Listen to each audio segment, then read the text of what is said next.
একটি ছোট্ট গ্রামের এক দরিদ্র কৃষক প্রতিদিন ভোর থেকে সন্ধ্যা পর্যন্ত মাঠে কঠোর পরিশ্রম করতেন। তার একটাই স্বপ্ন, একদিন তার ছেলে আইএএস অফিসার হয়ে মানুষের সেবা করবে। একদিন ছেলে বাবাকে জিজ্ঞেস করল।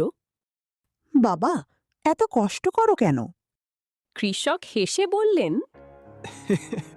আমার ঘামের প্রতিটি ফোঁটা তোমার ভবিষ্যৎ গড়ার জন্য। আমি চাই তুমি এমন একজন সৎ অফিসার হও যে মানুষের পাশে দাঁড়াবে। ছেলেটি বাবার কথা হৃদয়ে ধারণ করল। সে দিন রাত পরিশ্রম করে পড়াশোনা করল। বহু বছরের অধ্যবসায়ের পর ইউপিএসসি পরীক্ষার ফল প্রকাশ হল। সে আইএএসে নির্বাচিত হয়েছে। খবরটি শুনে কৃষকের চোখ ভিজে গেল। ছেলে বাবার পা ছুঁয়ে বলল, আজ আমি যা হয়েছি সবই তোমার ত্যাগ আর পরিশ্রমের জন্য।